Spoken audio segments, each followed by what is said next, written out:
Hi, everyone, and welcome again to another episode of Gaudium et Spes 22.com Podbean podcast and YouTube video. I am sort of an unofficial podcaster these days for Ignatius Press. I'm being asked to do sort of publicity for a lot of Ignatius Press's new books.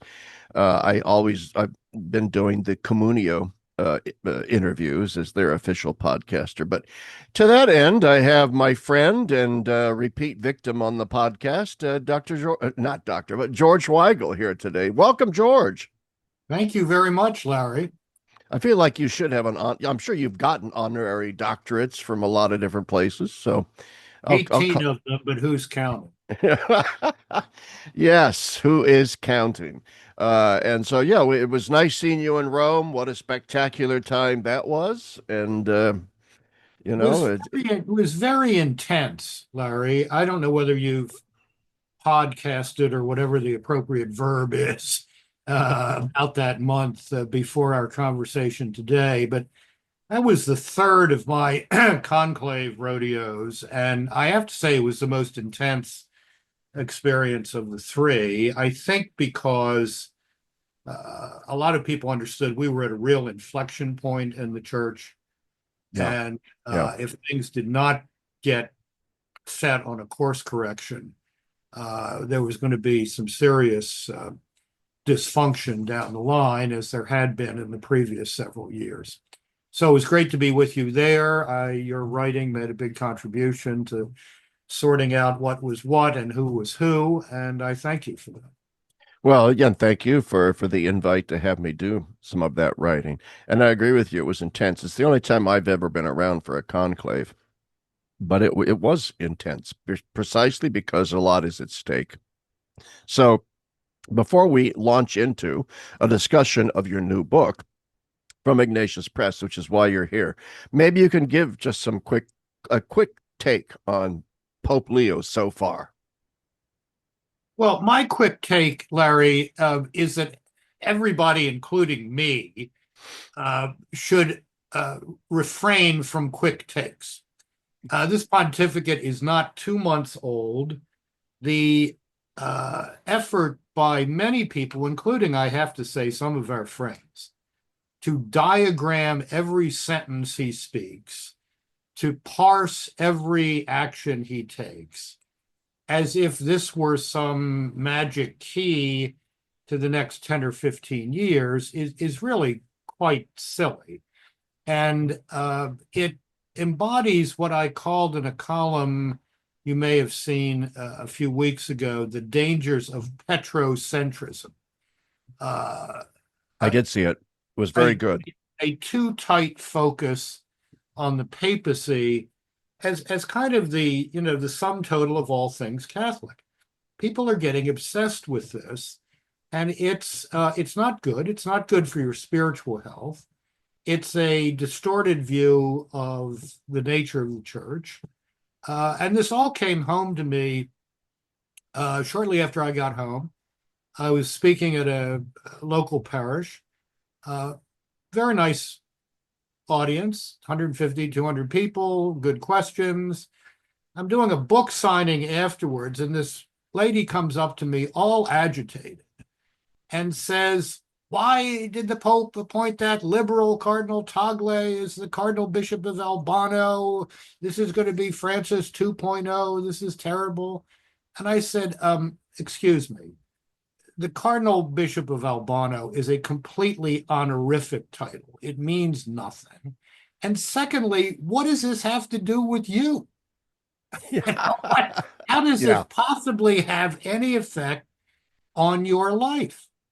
What's going on here in your parish makes far more difference for the future of the church and the cause of the gospel than who's the Cardinal Bishop of Albano.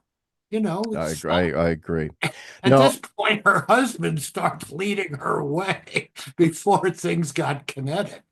But it really was just the last straw. yeah, we've seen people all over social media saying, well, there are rumors that Pope Leo once said the old Mass, the old Latin Mass at XYZ location. People are grasping at straws. I have written article so far on Pope Leo. So I agree with you completely. We just need to sit back and see where this takes us. People are reading into the tea leaves far too much. And the one article I wrote really wasn't about Pope Leo. It was about the interreligious dialogue in Vatican II and the fact that traditionalists who think that he's going to sort of stop interreligious dialogue are barking up the wrong tree. But anyway, let's get to your book, shall we, George? All Can right. I make one comment No, about no, Pope Leo, though, to yeah, violate yeah, your no, rule and absolutely. prove with E. Cummings that the opposite of everything is true? um, uh, I do think the Pope has demonstrated, really from the night of his election, that he understands that the papacy is an office that has a historic and indeed theological character to it, and you don't impose your personal idiosyncrasies on that. That's a very good sign for the future. That's a sign of stabilization, a more orderly process of governance, and I'm encouraged by that. Very And that's, good. that's about all I think we could say with any certainty at this Okay, very good. By the way, I just got a computer message saying that my audio, there's something wrong. Is my audio sound okay to you? You're Okay. good. Okay, You good. sound, your dulcet tones are coming through as clearly as they are when we're eating and drinking together in Rome. In Rome. Yes, very good. I will let's get to your book then, which is called obviously George Weigel, Pomp, Circumstance, and Unsolicited Advice, Commencement Addresses, and University Lectures. So for those viewing, I'm going to hold it up to the screen, hot off the press from Ignatius Press. And as the title would indicate, it is a collection of commencement addresses and lectures you've given at various universities over the years. I got my free copy in the mail last week and sort of pored over it over the past week, so I'm pretty familiar with its contents. But we obviously can't talk about every single topic that is raised in the book. But I'm glad. Let me just start by saying this. I'm glad that you did this. I'm glad that you put all of these things together under one cover. Some critics might say, "Oh, this is just Weigel trying to cash in on past glory or something or other." But no, it's great because you have been very active on the lecture circuit, and much of what you have had to say is worth being out there. And yet there's up to this point not been one place where this is all under sort of the one roof, so to speak. So good. I'm glad that it's here. But let's I'm going to start with the very first entry in the book, where it's a commencement address that you gave, and it's called the Vocation of Theology. And I found that a very interesting talk. So maybe you could let's begin then with the vocation of theology, since I'm a theologian, so this is the one that really interests me. Well, that was a commencement address I actually gave three times. Once at Sacred Heart Seminary in Detroit, once at Right. St. Vincent Seminary in Latrobe, Pennsylvania, and once at St. Mary's Seminary and University in Baltimore. And in it, I tried to suggest that John Paul II, who was by academic profession a philosopher, not a theologian, nonetheless had important things to say to theology, of which I suppose the most important is that theology is not religious studies. I remember when I was doing the first volume of my John Paul II biography, a 2.5 hour conversation with old Cardinal Franz Koenig in Vienna, Right. who had been one of the people who helped make Karol Wojtyła Pope in the Second Conclave of 1978. And he said to me, he had been a religious studies, history of religions doctor. And he said to me, there is too much religious studies in the church and not enough theology. What's the difference? Well, I need not tell you. The difference is religious studies is looking at religious experience, religious ideas, worship, ceremonies, symbols, ideas from outside. And theology is done from within the household of faith. It begins with the presumption that the thinker in question is a believer, and in some sense is operating, thinking within the architecture of Christian faith, the basic outline of which we celebrate the 1700th anniversary of this year in the Nicene Creed. So I wanted to lay down that marker in those addresses. I think the second most important thing that John Paul II said to theologians is that there's a difference between theology at the desk and theology on your knees. And I mean, that's a metaphor. Obviously, people are not going to kneel down writing. But it expressed his experience. He did all of his intellectual work in Krakow and in Rome at a table set up in his chapel before the Blessed Sacrament. So his theology, his magisterium as Pope, his intellectual work as a bishop was all done in the context of prayer and putting oneself in the presence of the Lord. And I think that's very important too. If theology is simply abstract logic chopping, it's not living, breathing Christian Right. faith in an intellectual key. No, there's a lot packed in there, but I agree with you. I mean, I wonder if John Paul got the "we need to do theology on our knees" from one of his favorite theologians, Hans Urs von Balthasar, because that was a very uh, famous quote or thing that Balthasar wrote many, many decades ago. He's dead now. The theology should be done on one knees, and one of Balthasar's main points was that it's this historic divide that happened in the church between spirituality on the one hand and theology on the other that eventually just leads to the secularization of theology, and then religious studies takes over because religious studies is the model of secular universities, and Catholic schools wanted to emulate their secular betters, so to speak, and so theology sort of went out the window. But John Paul did his doctoral dissertation where he brought theology and sanctity together. I mean, he brought John of the Cross and Carmelite mysticism into conversation with Thomas Aquinas. Yeah, that's right. And take another example of this. You wrote recently, I think, if I'm remembering this correctly, an essay on David Tracy, who died recently. No, I did Uh, not. I know that oh, wasn't me. okay. Maybe you're thinking of Eduardo Echeverria. Yeah, probably. I suspect you'd agree with Eduardo's critique I did. of I read it and David. I did agree. Yes. I mean, David Tracy was a brilliant man and a very kind man. And the few times I met him, I certainly enjoyed his company.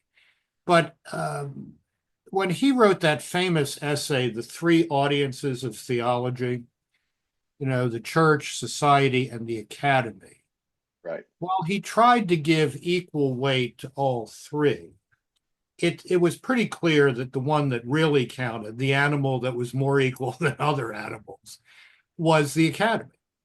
And of course, in the academy, the criteria for measuring intellectual excellence are somewhat different than the criteria that one finds in the church.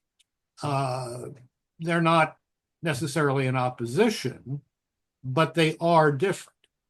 And the sources of theology, as understood in religious study, the sources of religious studies are different than the sources of theology as a genuinely ecclesial theologian understands them. The obvious example is, in Catholic terms, the magisterium. The religious studies person regards the magisterium as one among any number of sources of probably Right. equal weight, whereas the Catholic theologian has to give the magisterium of the church, the settled tradition of the church, let's put it that way, a privileged position that the religious studies professor does not. And that makes a real difference.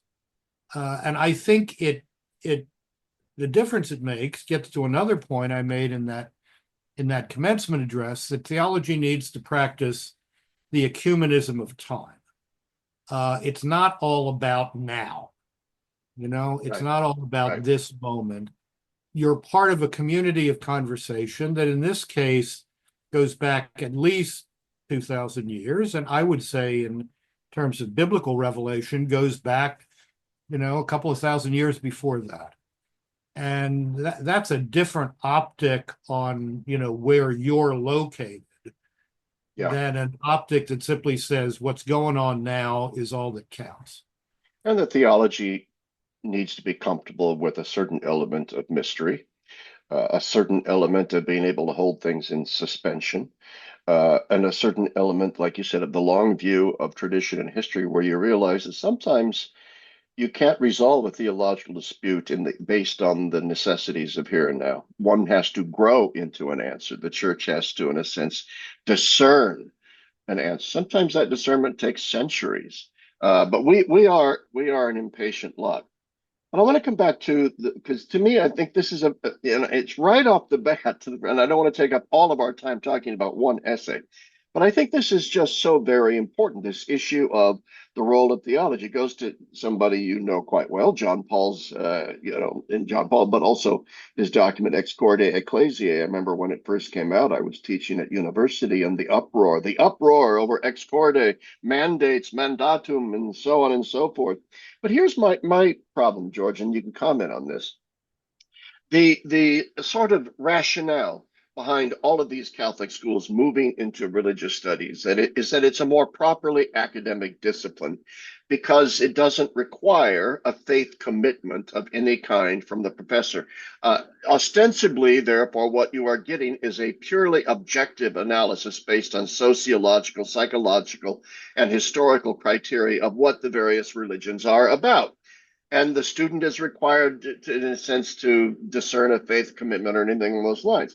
But this presumes an enlightenment-based epistemology, an enlightenment-based fact-value distinction that I know very, very few philosophers, even in a secular tonality, would even hold for anymore. The fact of the matter is, every professor comes with a certain set of antecedent morally, metaphysically laden commitments of some kind. The idea, for example, that a religious studies professor would show up and teach a world religions course, comparative religions, and that he or she has no antecedent, in a sense, prejudices, faith commitments, or whatever, is a hermeneutically naive posture. Therefore, the question is not, is there going to be a faith element or a metaphysical commitment element in what you're teaching? The question is, whose faith commitment? What kind of a metaphysical content? In a Catholic school, it seems to me that the church's metaphysical, spiritual, theological content has to be epistemologically privileged as the point of departure. Anyway, that's a rant or a little ramble, but maybe you could comment on it. No, your rants are always wonderful, Larry. I think we ought to, put a whole podcast together of Larry's greatest rants here. They're really good. There are many. They are legion. Yeah, this is one where I will give a tip of the cap to the postmodernists, for pointing out there is no such thing as a neutral viewpoint. I mean, Right. everybody's coming from somewhere, and to put it in far more vulgar terms than you did, everybody is bringing baggage to the discussion. Now, the point is to have, first of all, to recognize what your baggage is, if necessary, to have some critical distance on that when you run into things that seem to challenge it. But if you say that we're beginning from a neutral position, some Archimedean point out in space that we're going to leverage theology, this Right. is ridiculous. This is ridiculous, and it's ridiculous whatever discipline it's applied to. It's ridiculous in literary studies, it's ridiculous in history, and it's certainly ridiculous in theology and religious studies. The other thing I think was important about Ex Corde Ecclesiae, but has not been taken sufficiently seriously, I'm afraid to say, by bishops in whose dioceses universities that are manifestly Catholic in name only or vestigially exist, is that Ex Corde Ecclesiae was about consumer protection. Right. It was about the protection of parents. It was about the protection of students. It was about the protection of the church from claims by certain institutions to be Catholic when that is at most vestigial on a campus in light of curriculum, faculty, mode of life on campus, et cetera, et cetera. And I tried to respond to that, if I can flip to the second part of the book for a moment, Yes, in a please do. lecture I gave in Argentina 13 years ago called The Catholic University of the 21st Century, where I tried to lay out what an Ex Corde Ecclesiae infused Catholic university would look like. Yes, it's right there. The Catholic University of the 21st Century. It's in the under University Lectures Part 2. I I think believe, by the way, that I gave that lecture in a couple of places, and one of them was the Catholic University of Argentina, whose president at the time was the current prefect of the dicastery for the the doctrine doctrine of of the faith. faith, Cardinal Fernandez. Absolutely. I'm glad that you brought up this thing about Ex Corde being about consumer protection because this is very. I remember when Ex Corde came out, and I was teaching at DeSales University.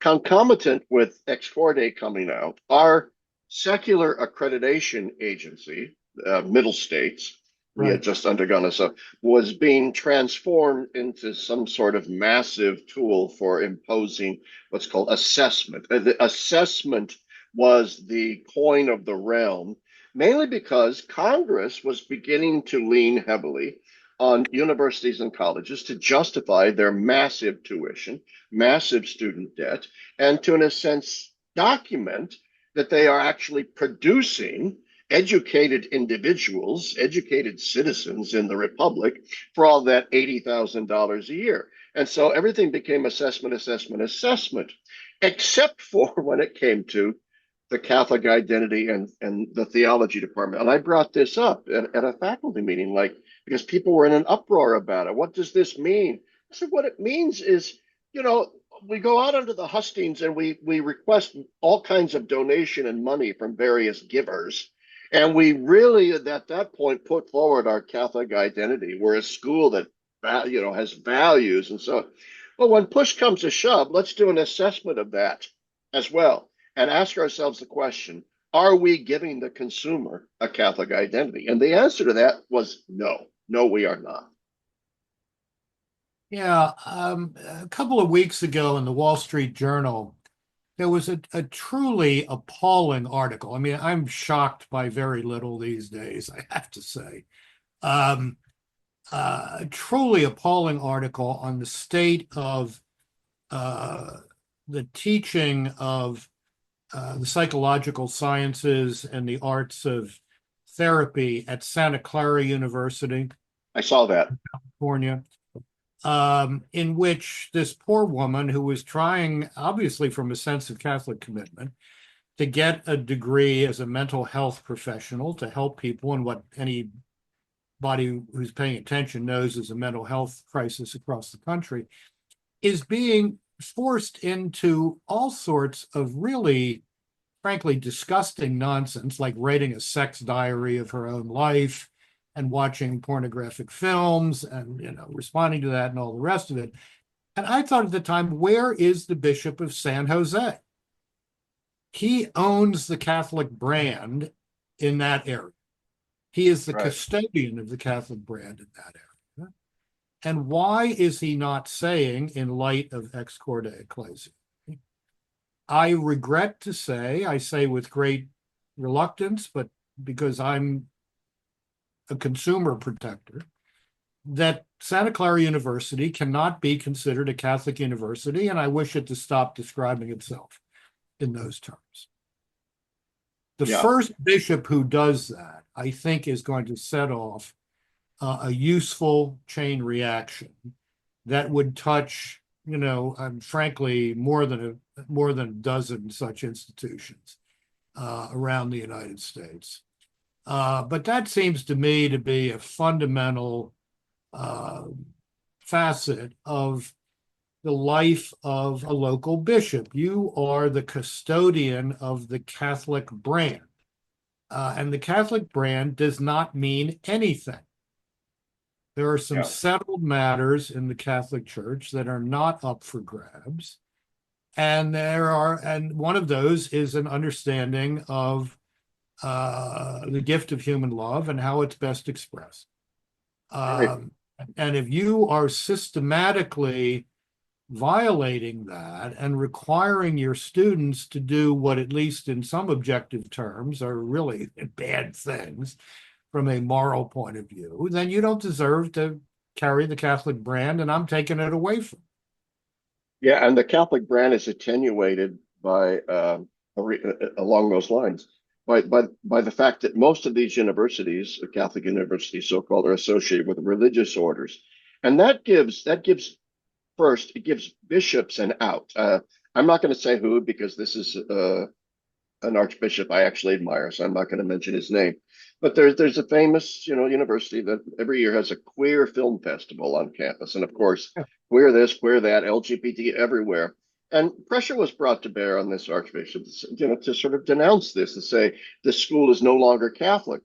And yet he refused to do so on the grounds, well, this is run by a religious order. It's really outside of my wheelhouse. We just have to let them do their thing, blah, blah, blah. And as you correctly point out, George, that's simply not true. Uh, he has final jurisdictional authority over, who can and cannot call themselves Catholic within his diocese. But secondarily, then, association with religious orders allows the university to then market itself not as a Catholic university, but as you well know, a university in the Jesuit tradition or a university in the Augustinian tradition. I mean, I just recently saw something that said, yes, we at this school, it's a Catholic school, we promote LGBTQ based on our Vincentian values. Okay, what the hell is a Vincentian value if it's supporting, the LGBTQ steamroller, the ideology behind it all? So, it's a dodge on both ends. Well, whatever it is, it's not what Saint Vincent de Paul would have thought. That's for Or sure. or Ignatius of Loyola. Well, that's absolutely true, and it does continue to amaze me, Larry, when one points these facts out to otherwise, well-informed, intelligent, decent people who don't understand the degree of corruption that has damaged certain institutes of religious life and communities of consecrated life in the church over the past however many decades. I mean, just to take the one obvious example which you raised, the term Jesuit still means, in most of the world's mind, intellectual rigor, firm orthodoxy, commitment to service, working with elites, and all the rest. Well, the firm orthodoxy leg of that stool got kicked out a very long time ago. America Magazine yesterday, flagship popular publication of the Society of Jesus in the United States, published an interview by Father Jim Martin with Pete Buttigieg. I saw that. Yeah, well, in which Father Martin, with whom I have always had friendly personal relations, back and forth, some of them heated, but nonetheless friendly. I saw him in Rome. He was very cordial. Essentially lifted up Pete Buttigieg, who is living in a so-called gay marriage with children, as an example of a vocationally living Catholic. Now, I'm sorry, this is off the reservation. This is off the reservation.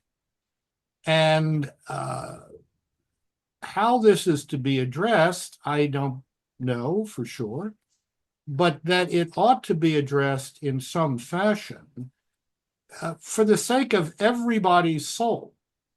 I mean, because there's something fundamentally not right about this. And when things are fundamentally not right, there are some distortions in anyone's life. Yeah. And we're all being called to conversion all the time. Who's calling Pete Buttigieg to conversion? Certainly wasn't Jim Martin in that interview. No, I mean, everybody knows that Father Jim Martin is a very clever guy and very clever at, in a sense, steering clear of charges of heterodoxy and in moral teaching anyway. But everybody knows that he wants the church's teaching on homosexuality to change, that he wants the church to embrace gay marriage and so on. Everybody knows this. It's an open secret, and why something really isn't done about it, I don't know. I mean, because yeah, you're right. It's one thing to say, hey, look, even in a homosexual relationship, one can find elements of the moral good in terms of care for one another, support during moments of illness and suffering, the kinds of things that friends do for one another. But that's different. That's a different pastoral level of sensitivity than going on to say, hey, this is an example of vocational commitment. I mean, that's just wrong, as you correctly point Well, out. it seemed to me, and I believe that in his heart, Father Martin wants to be a serious Catholic. I don't doubt that. I don't. This is not a facade, but he's just wrong about certain matters. And in this case, he seemed to me to be, trying to push the outside of the envelope and see what he could get away with. And that needs to be responded to because this was different. Yeah, This was lifting up a manner of life that is manifestly, objectively wrong. yeah, Whatever elements of decency, as you say, can likely be found in it. Objectively, this is not a biblical, Christian, or Catholic view of a rightly ordered friendship. yeah. And the presumption in so much of it is that true mercy is to turn a blind eye to the sinful aspects of this, and Yeah. that's not mercy at all. But anyway, and by the way, this is not to be obsessed with sexual issues or sexual morality. There are other moral issues to be concerned with, but that is an example of what we're talking about in a sense of misusing the sort of all this comes from our Jesuit values, which is a real dodge, and it's actually not really Jesuit values anyway. Well, let's move on. Let's move on from these sorts of theology, university talk, and so on. Let's talk a little bit about modernity. You have what let and it goes back into your wheelhouse, which is John Paul II. One of the reasons why, and I say this to people all the time, one of the reasons why John Paul II was and is the greatest ecclesiastical, if I may say so, hero of mine, if we're allowed to have papal heroes, is not because of his rock star status, not because he helped to bring down the Soviet Union, not because of his worldwide travels and so on and so forth. He was able to do all of that and to have the charisma that he had in doing so because he is first and foremost a deep and profound Christian humanist in a very Christological tone. So you talk about Christian humanism versus inhuman humanism in one of your commencement addresses. I think it's instructive, right? That John Paul's first encyclical was Redemptor Hominis, which is a Christological theological anthropology. It's instructive that Wojtyła at Vatican II had a hand in the formulating of Gaudium et Spes, section 22, and the famous statement, it's only in the light of the incarnation of the Word made flesh that the mystery of man takes on light. All right, so maybe you could talk a little bit about that, about John Paul's Christian humanism. I think this is endlessly important. It is endlessly important because this is the great civilizational crisis of this moment. The question, who are we? And the fact that you can no longer pose that question by saying, what is man, tells you the nature of the crisis.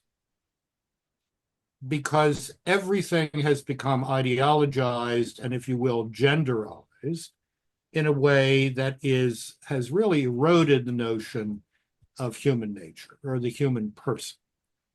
And John Paul II understood this in the late 1960s. One of his letters that I've quoted innumerable times was a letter that he wrote to Henri de Lubac, great theologian, great Jesuit theologian, great Jesuit Catholic theologian. While Wojtyła, was writing Person and Act, his major philosophical work, and he said, this is about a recapitulation of the mystery of the human person, which is being degraded not simply by atheism, but by nihilism, by a sense that nothing is fixed and certain, everything is plastic and malleable. If it itches, scratch it would be the moral cashed out of that. And that, as you say, framed his pontificate from the get-go. Now, this also demonstrates that he was very much a man of Vatican II. When Vatican II wants to write about the church in its most weighty statement, the Council Fathers did not begin, the Catholic Church is, and then give a legal, juridical definition of what the Catholic Church is, structural definition.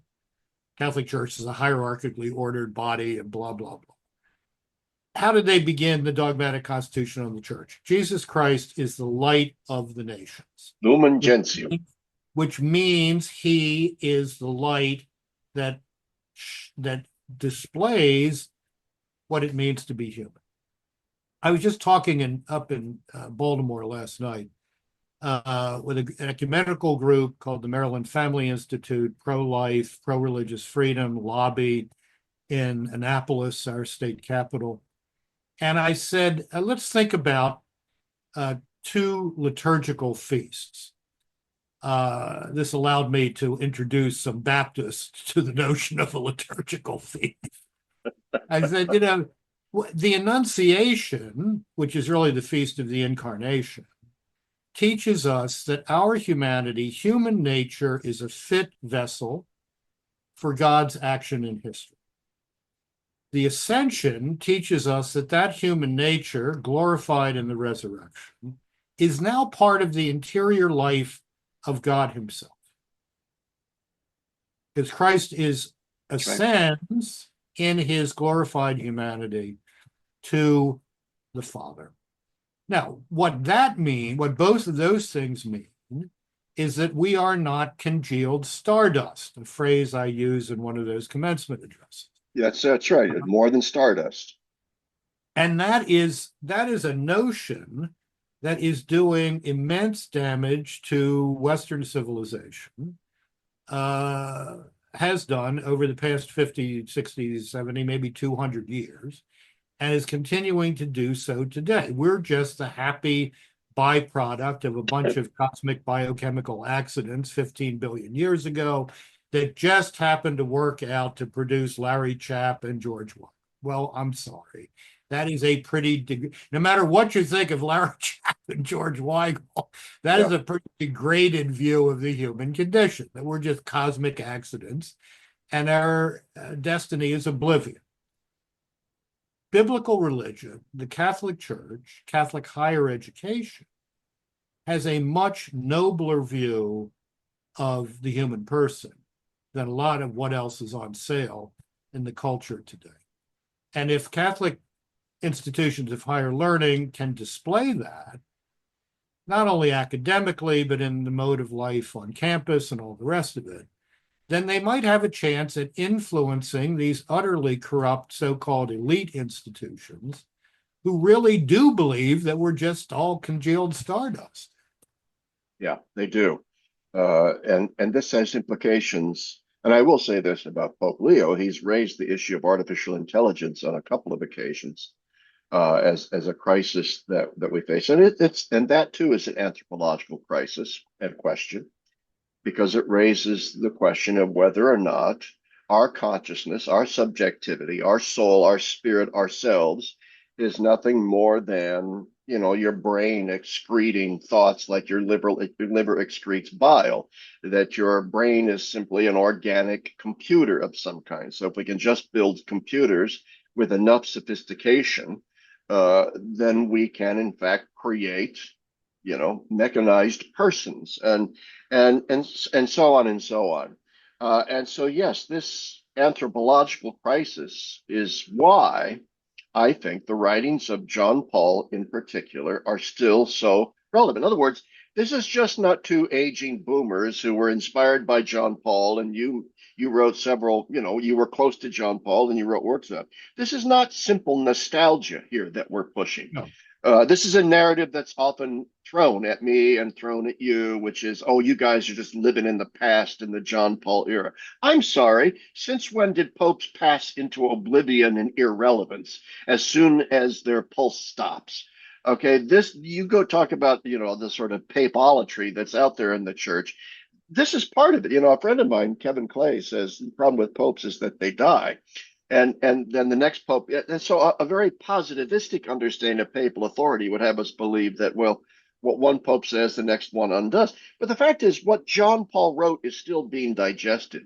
And this anthropological element is still so darn relevant today, it seems to me. Well, the majesty, if I may use the term, of John Paul II did not have to do with the fact that he was a very compelling human personality who had a dramatic life story that no Hollywood screenwriter would ever imagine Right. cooking up, because nobody would believe it. It was because of the truth of what he said and wrote, and his penetrating insight into the challenges that a modernity whose best aspects he celebrated nonetheless faced because of its insufficient, and here I'll use the word, metaphysical foundations, or to put it in a more popular vein, its denial that there are deep truths built into the human condition and into us, that we can know those truths by both reason and revelation, and that configuring our lives to those truths is what makes for happiness, flourishing, and ultimately beatitude, as well as social solidarity. And if we want to know why we can't all just get along, why our politics are so fractured, it has a lot to do with these utterly disparate views of who we are. I mean, what divides, I would say, the extremes of both ends of our politics from the rest of us is a conviction that we are just congealed stardust. Whether that's a libertarian view or AOC and Bernie Sanders, the Burlington Menshevik, and whatever. Yeah. They do not have a grasp on those deep truths of the human condition. Yeah, that's true. I mean, you bring up AOC and then the far left. As my friend, the theologian David Dean likes to point out, if we're scared by the post-Christian left, we should also be scared of the post-Christian right. There are all these alt-right populist movements, which are crazy stuff. they're very much Darwinist, social Darwinist, survival of the fittest. We're just stardust, and he who's got the biggest gun wins. That kind of stuff is really scary too. But let's move on then, because we're already at this about an hour and 50 minutes, about 50 minutes. Segue from John Paul's Christian humanism into the modern world, and because you have several commencement addresses and lectures that touch upon the questions of political and social pluralism in the relationship with the church, and the development at Vatican II and Dignitatis Humanae of the concept of religious freedom. Now, many traditionalists are going to, as Archbishop, Lefebvre, critique Dignitatis Humanae, although he voted for it at the council. He voted for, As he did. and only later then said, "Well, I kind of regret that vote." Uh, let's say, well, Dignitatis goes against settled church teaching on religious freedom by Gregory Morari Vos, and so on. So maybe we'll just have this sort of rather vague, but I think you can get to the heart of a conversation about religious freedom, pluralism, the church, and how that relates to, this Christian anthropology we're talking about. Well, Larry, as you know, the root of the Lefebvre's rejection of Vatican II was not a matter of liturgy, fundamentally. No, wasn't. It was this question of church and state. And Lefebvre was still fighting the French Revolution, I mean, to put it simply. And he wanted a restoration. He thought the council should affirm a restoration of the old altar and throne alliances in which state power was put behind the truth claims of the church. Now, to go back to John Paul II, John Paul II was quite convinced that the state, certainly the modern state, and those are the states we're dealing with. We're not dealing with Louis the 15th, Louis the 14th here. The modern state was theologically incompetent. It did not have within its own nature the capacity to make theological judgments. Therefore, it should just get out of that business. Or as I put it here in Washington, we don't want the people who can't fix the potholes on the Beltway to be pronouncing on who understands the incarnation or the Trinity better. It's just not in their wheelhouse. Now, does that mean that the state must be, on the French model of laïcité, not only neutral, because there is no such thing as neutrality, right, but hostile to religious expression in public life or religiously informed moral conviction in public life? No, it doesn't mean that at all. The options are not pre-revolutionary France versus contemporary New York State. Those are not the only real world options.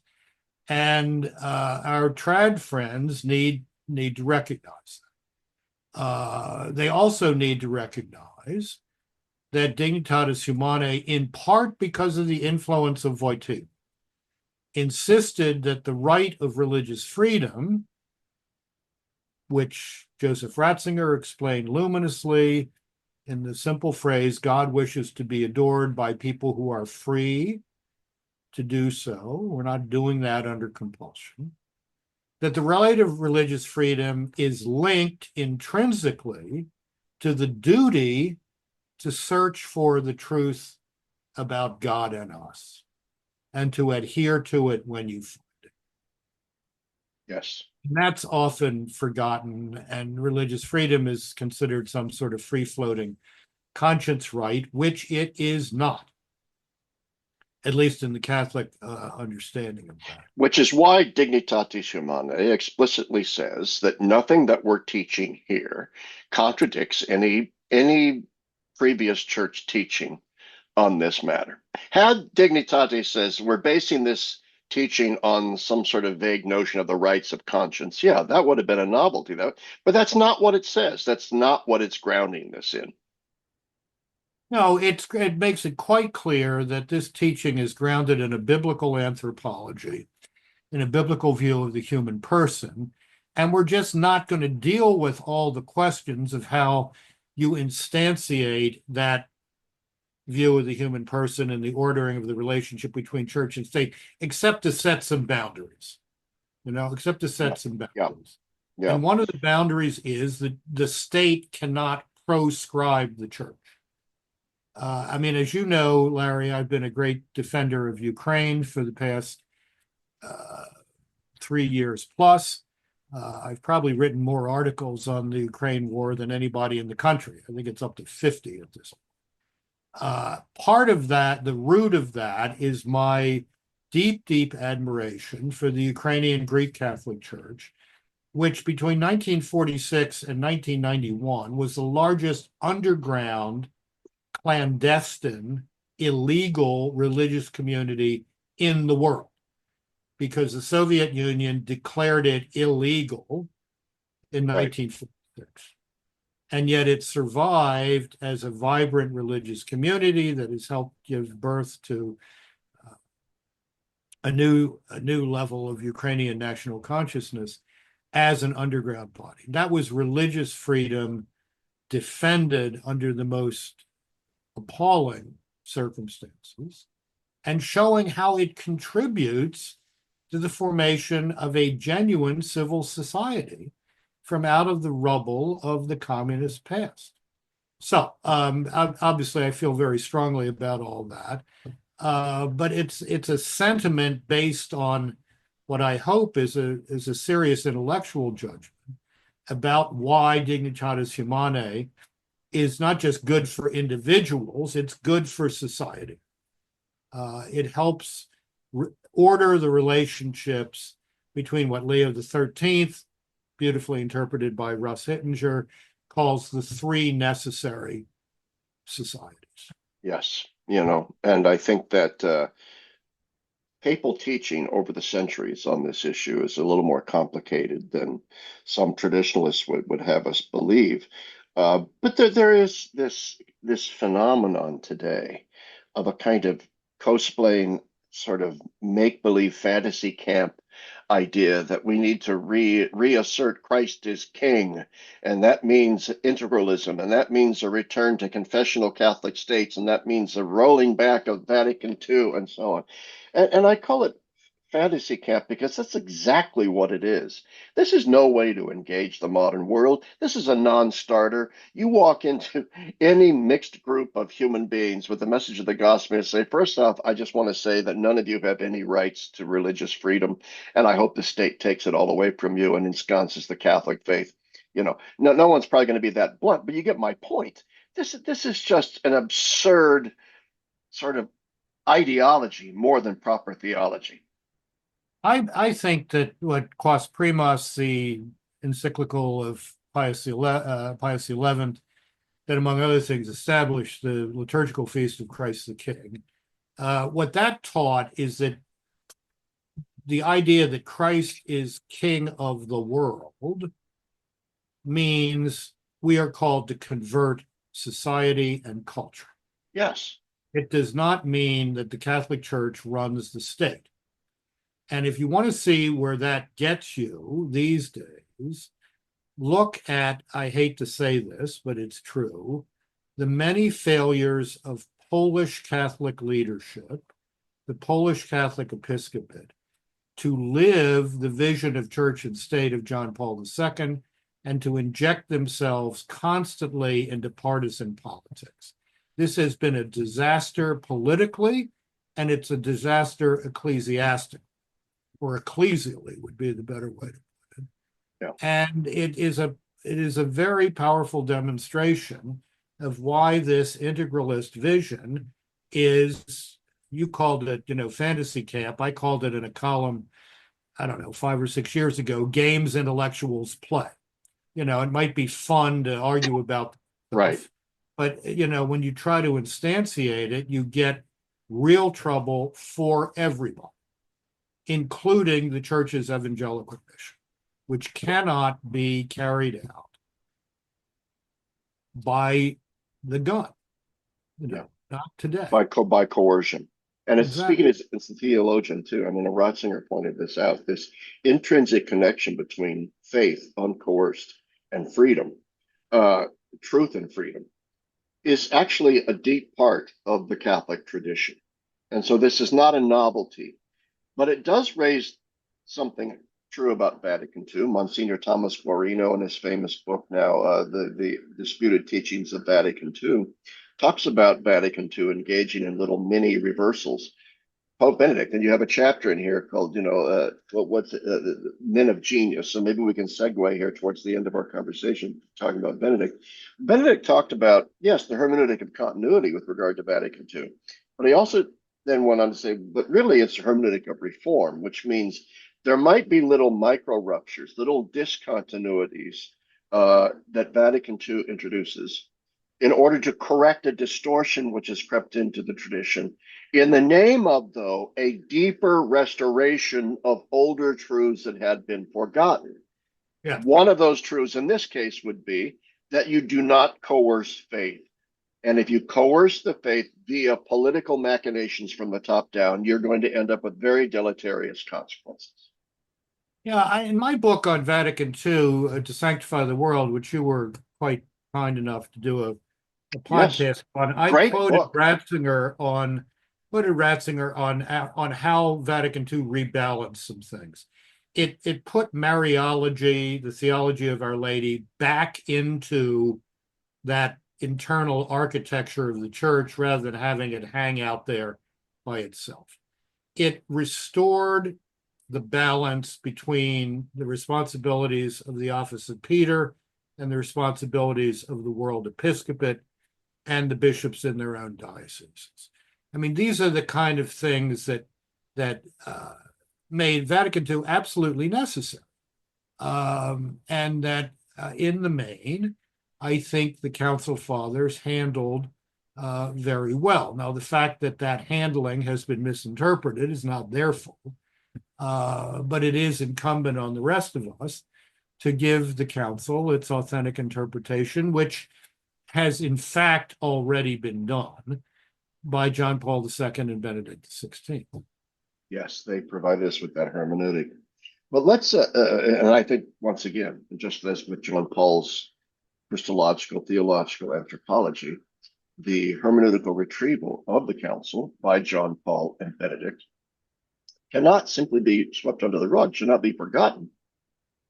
We have magisterially developed and approved interpretations of Vatican II by two popes who were at the council. Right. One is and a young poet. we're not just there. I mean, one of the things I came to understand in the course of writing To Sanctify the World is that Ratzinger was one of the three most important theological figures in shaping the actual text of Vatican II. I mean, Yves Congar, Gerard Philippe, and Ratzinger were the guys. You know, other people had, serious influence, Danielu, Ronner, etc.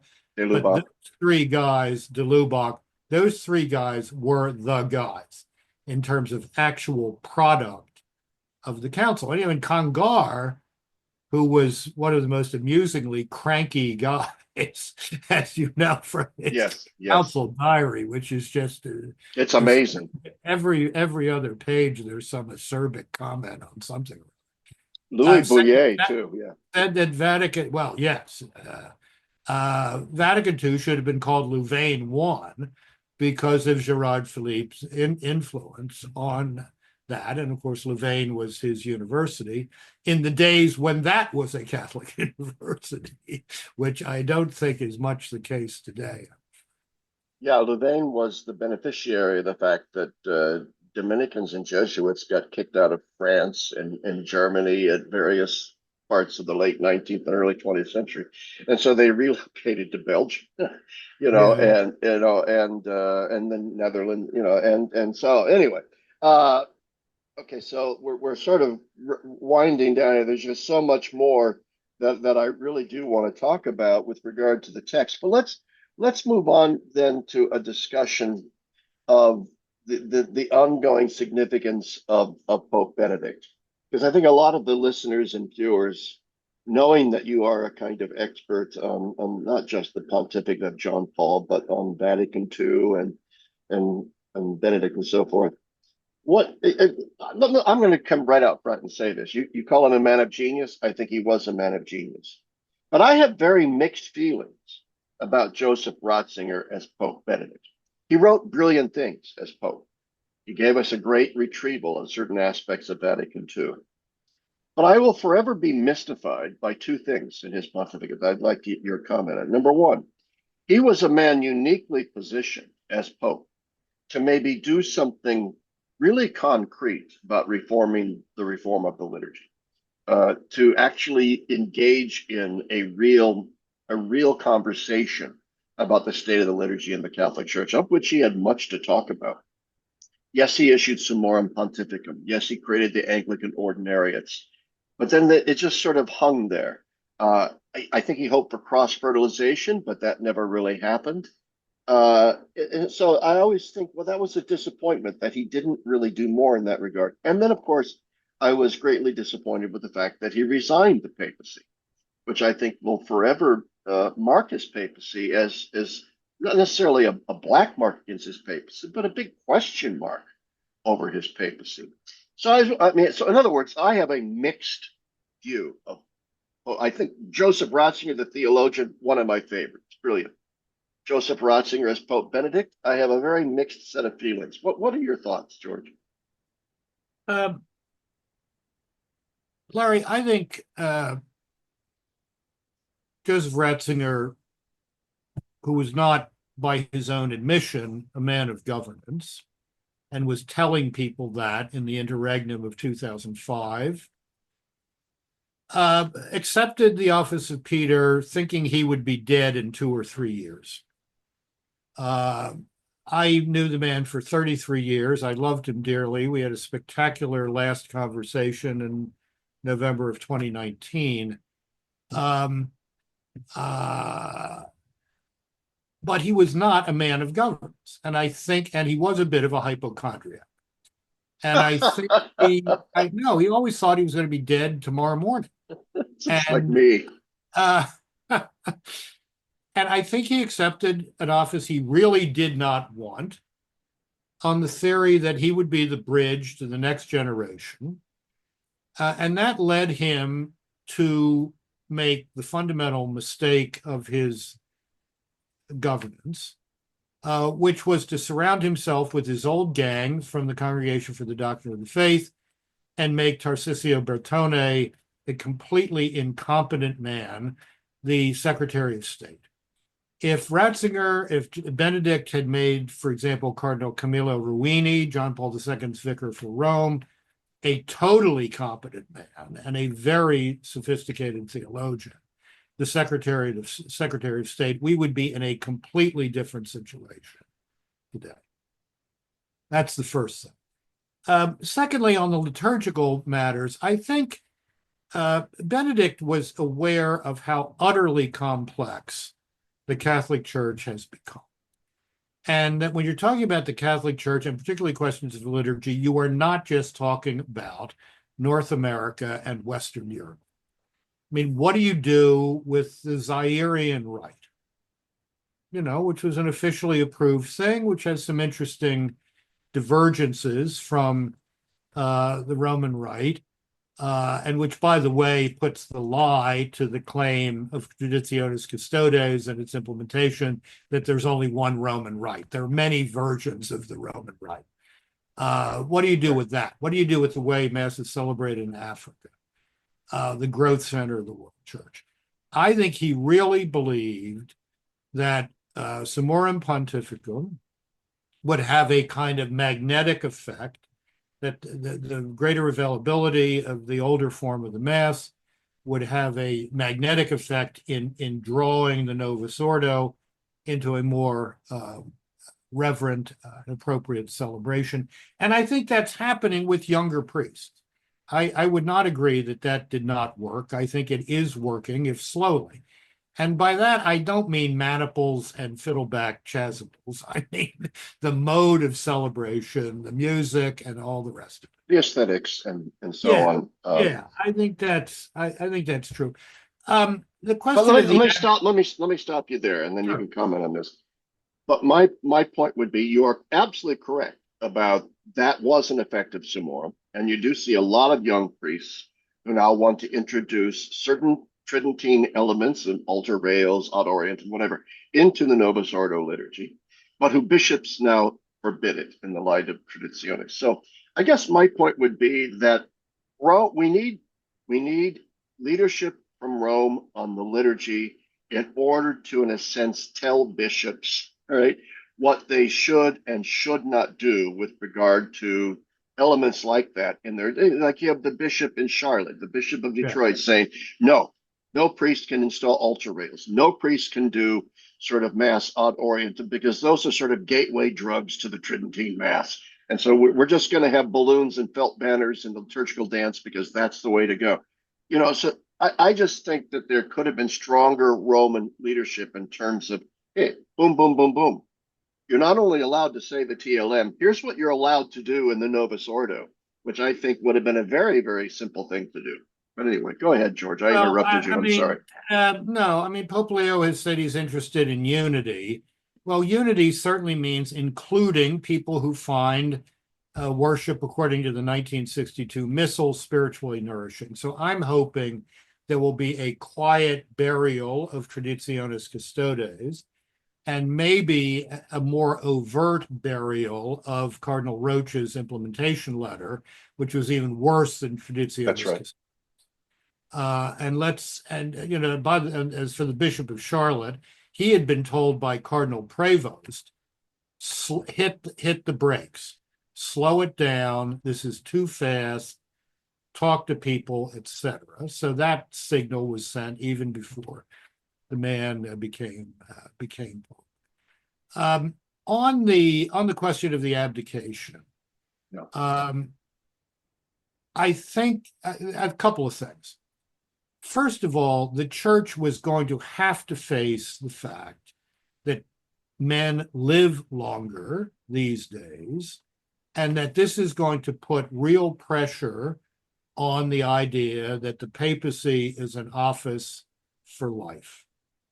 And the nightmare scenario, of course, was an incapacitated pope. A guy who had a stroke and was breathing and respiration, cardiac function, all the rest of it for weeks, but was not there. Now, I mean, I happen to think that canon law already provides for that. That is a clear indication of the see being the canonical language is impedito,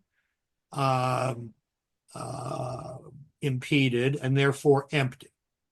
It's like if the guy has been locked up in prison for a month and can't function. Now, then the question becomes who makes that call, and you run into the other canonical provision: no one judges the first see. The first see is judged by. Right. Now, I know that Paul VI, John Paul II, I assume Benedict XVI, I think Pope Francis, all had written letters saying if the following happens, the see is to be considered impeded, and the College of Cardinals is to proceed to a conclave. That's one way to deal with this. I think Benedict, by abdicating I think he was perfectly honest. I don't think there's any skullduggery. No, I don't either. I mean, he really believed what he said: when I don't have the physical and mental intellectual energy to give the church what it needs. I think he decided to, shatter the glass ceiling, if you will. Because a pope of unimpeachable orthodoxy should be the guy to break the pattern.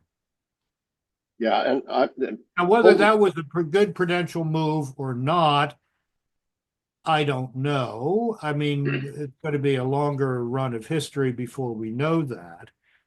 But I think it was a judgment he made in good conscience and was not forced into, despite all of these lurid tales. Now, would things have come to that if he had had more competent people around him? That's the question that I think has to be raised in assessing Benedict XVI as governor of the Universal Church, and that in this I think it's the Cambridge or Oxford handbook to Joseph Ratzinger that Tracy Rowland and Francesca Murphy are putting together. I did the chapter on the pontificate, and I raised this in that chapter, that there were real governance issues here that remained to be resolved, because I thought that was an honest assessment, and it needed to be said. I guess, yeah, go ahead. Yeah, no, it's a very difficult discussion because of the esteem in which we all held the man. Oh, But he did have a lack of governing skills, and in some respects, he was a very bad judge of people. He got betrayed by a lot of people in whom he reposed considerable trust. interesting. My own sort of mixed feelings, I said, about his abdication are probably very colored by the fact that everybody knows I'm no fanboy of Pope Francis. And so, it's retrospective. It's hindsight is 2020. And I'm sitting here thinking, geez, if Ratzinger could have just held on for another 5 years as Pope, then maybe we wouldn't have gotten the train wreck of the Bergoglio papacy. And I do think it was a train wreck. And I know the good friends of mine completely disagree with me on that. Good people, big Pope Francis fan. I think it was a train wreck. And so I read that. But in full disclosure, at the time of Benedict's resignation, I actually penned an article in which I praised it as a great act of charity and humility. And so, I really do think that. Larry, I don't know this for fact at all. But my reading of the tea leaves of those last months is that Cardinal Bertone, who was still in office as Secretary of State, despite the urging of many senior figures to Pope Benedict that he be replaced, so somebody can run the church for you and you can be yourself. I suspect that in whatever conversations took place, he may have told Benedict, Angelo Scola will be the next pope, everything will be fine. Well, Angelo Scola, who's a very fine man and a very good theologian, was not going to be the next pope for the simple reason that he was an Italian, and everybody was so mad at the Italians for making a train wreck of the last years of Benedict's papacy that there simply wasn't going to be an Italian pope. Whether that's fair or not is an irrelevant question. That was the human dynamic that I experienced as soon as I got to Rome the day after Benedict announced his abdication. NBC brought me over there, and you knew within 48 hours, no Italian pope. So that's another part of the great history of all. When Benedict abdicated, I guess I was naive. I just assumed it was going to be Scola. Maybe that was just hopeful thinking on my part because I wanted another communio theologian to be the next pope. But anyway, hey, we're running out of time here. We've already been at this about an hour and 15 minutes. Which is long for a podcast. Are there any elements in your book that obviously we haven't covered? We've just scratched the surface of all the topics that you raised. Are there any that you want people, in other words, in the interest of marketing your text here, George, what do you think people should know about this book that we haven't discussed here today that they might find of interest? Well, I hope the book demonstrates, Larry, that faith and reason need each other. A great Benedict and John Paul II theme, and that the life of the mind can be fun. It's not just drudgery. The life of the mind can be exciting, it can be adventurous, and it has a lot to do, condition of higher education has a lot to do with the condition of the culture, which then defines the politics, et cetera, et cetera, et cetera. So I hope the book helps people get a sense of hope about the future of higher education, particularly Catholic higher education. And I hope people have a little fun with it as well. No, very good. And to repeat to everyone, the book is called Pomp, circumstance, and unsolicited advice, commencement addresses, and university lectures. And before we go, you and I met many, many decades ago, actually for the first time, and then didn't see each other again for decades. You gave a lecture at DeSales University, my former place of employment, and it was on Witness to Hope, which had just been published and so forth. And I'm assuming you must have given that talk 100 times all over the place, right? Well, I mean, one tries to tweak things for different audiences, but yes, there's a bit of recycling that goes on from sea to shining sea. But yeah, that was a great talk, and I really think this book by Ignatius Press really was really it's a gift, because it really does.